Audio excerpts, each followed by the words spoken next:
അമേരിക്കയുടെ പുതിയ നീക്കം ഇറാന്റെ മരണക്കെണിയിലേക്കാണോ എന്നൊരു ചോദ്യം ലോകം ഉയർത്തുന്നു. അതിനൊരു കാരണമുണ്ട്.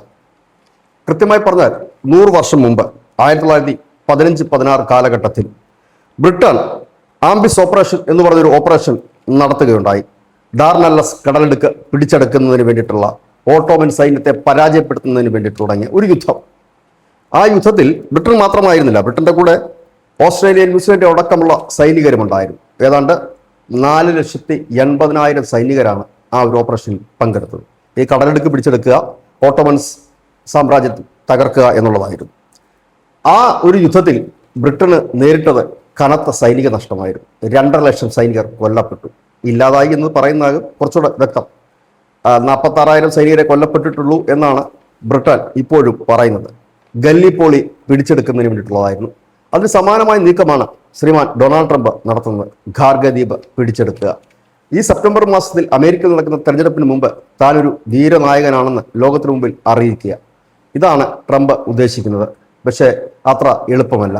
കാരണം ഗല്ലിപ്പോളി പിടിച്ചെടുക്കാൻ ചെന്ന ബ്രിട്ടീഷ് സൈന്യത്തിന് സംഭവിച്ചത് എന്താണ്? ആ കടലെടുക്കിലാകെ പാകി വിതറിയ മൈനുകളിൽ പൊട്ടി അവരുടെ കപ്പലുകൾ നശിച്ചു. മലനിരകളിൽ ഒളിച്ചിരുന്ന ഓട്ടോമൻ സൈന്യം അവരെ വെടിവെച്ച് വീഴ്ത്തി. അങ്ങനെയാണ് 2.5 ലക്ഷം പേർ കൊല്ലപ്പെട്ടത്. ഇതിന് സമാനമായ നീക്കമായിരിക്കും ഒരുപക്ഷെ ഖാർഗദ്വീപിലും സംഭവിക്കുകയെന്ന് ലോകം പറയുന്നു. അങ്ങനെ 1 നൂറ്റാണ്ട് മുമ്പ് നടന്ന കഥ വീണ്ടും ഓർമ്മിപ്പിക്കുകയാണ് അവർ ട്രംപിന്. ഇത് തന്നെയാകും സംഭവിക്കുകയെന്ന് ഏവർക്കും അറിയാം. കാരണം വളരെ എളുപ്പത്തിൽ ഈ പറയുന്ന ഖാർഗദ്വീപോ ഇല്ലായെങ്കിൽ ഈ പറയുന്ന ഹോർമിസ് കടലെടുപ്പ് പിടിച്ചെടുക്കാൻ ട്രംപിന് കഴിയില്ല. ട്രംപിനെ സംബന്ധിച്ച് ഇത് പിടിച്ചെടുത്തു കഴിഞ്ഞാൽ ലോകത്തിൻ്റെ നേതാവാകും, രാജാവാകും. അതിന് മറ്റുള്ള രാജ്യങ്ങൾ സമ്മതിക്കുമോ എന്ന് കാത്തിരുന്ന് കാണേണ്ടി വരും. റഷ്യയുടെ സഹായത്തോടു കൂടിയാണ് ഇപ്പോൾ ഇറാൻ നടത്തുന്ന തിരിച്ചടികളും പ്രത്യാക്രമണവും. കൃത്യമായി തന്നെ അമേരിക്കൻ ബേസ് ക്യാമ്പുകളിൽ മാത്രമല്ല, ലക്ഷ്യങ്ങളിൽ ചെന്ന് പതിക്കുകയും ചെയ്യുന്നുണ്ട് ഇറാന്റെ മിസൈൽ. ഇതുകൊണ്ടാകണം ലോകം അത്തരത്തിൽ പറയുന്നത്. കാരണം ഇറാനെ അങ്ങനെ എഴുതിത്തള്ളുന്ന ഒരു രാജ്യമല്ല. അവരെ ചെറുതായി കാണാനും കഴിയില്ല.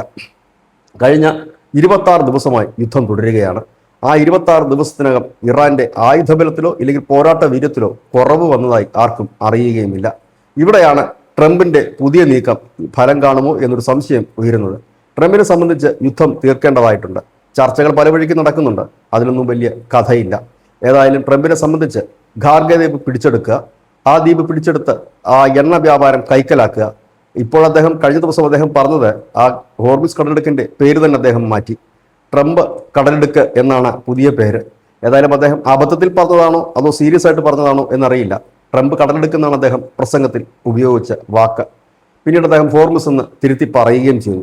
ഏതായാലും കടലെടുക്ക് പിടിച്ചെടുത്ത് ട്രംപ് കടലെടുക്ക് എന്ന് പേര് മാറ്റാനും ഒപ്പം തന്നെ ഖാർഗദ്വീപ് പിടിച്ചെടുത്ത് എണ്ണ വ്യാപാരം നടത്തുവാനുമാണ് ട്രംപ് ഉദ്ദേശിക്കുന്നത്. ഏതായാലും അത് അത്രത്തോളം സാധ്യമാകുമെന്ന് കാത്തിരുന്ന് കാണേണ്ടി വരും. കാരണം ഈ ഇറാന്റെ ഒരു സൈനികരുടെ രീതി അല്ലെങ്കിൽ അവരുടെ ഒരു പോരാട്ട രീതി മറ്റൊന്നാണ്. ഖാർഗദ്വീപ് അവിടെ ഈ സൈനികർക്ക്, അതായത് US മറൈനുകൾക്ക് ഒളിച്ചിരുന്ന് ആക്രമിക്കാൻ പറ്റുന്ന പൊന്തക്കാടുകളില്ല.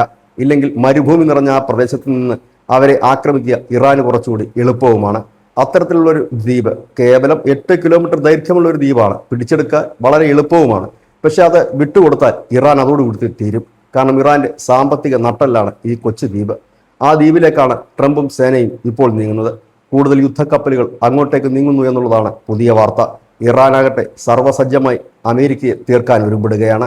ഇറാൻ ഒറ്റയ്ക്കല്ല എന്ന് കഴിഞ്ഞ ദിവസങ്ങളിലെ യുദ്ധം വ്യക്തമാക്കുന്നു. ഈ സംശയം അമേരിക്കയ്ക്കും ഇസ്രയേലിനുമൊക്കെയുണ്ട്. റഷ്യ യുദ്ധത്തിൽ പങ്കെടുത്തേക്കുമെന്നുള്ള സൂചനകളും ഇപ്പോൾ പുറത്തു വരുന്നു. അതായത് നേരിട്ട് ഈ റഷ്യ പങ്കെടുത്തേക്കുമെന്ന്.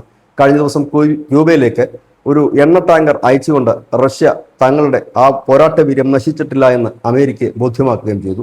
ഇങ്ങനെയൊക്കെയാണ് ലോകം മുൻപോട്ട് പോകുന്നത്. ഈ സാഹചര്യത്തിൽ ഇന്ത്യയെ സംബന്ധിച്ച് നിർണായകമാണ്. ഇന്ത്യയുടെ 20 കപ്പലുകൾ ഉടനടി വിട്ടയക്കുമെന്ന് ഇറാൻ പറയുന്നു. നമ്മളുടെ 27 കപ്പലുകളാണ് ഹോർമിസ് കടലെടുക്കിൽ കുടുങ്ങിക്കിടന്നത്.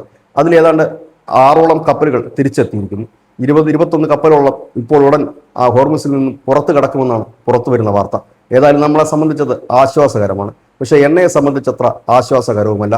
കാരണം ഹോർമിസ് കടലെടുക്ക് തകർത്തു കഴിഞ്ഞാൽ ഇറാൻ അതുമാത്രമായിരിക്കില്ല തകർക്കുന്നത്.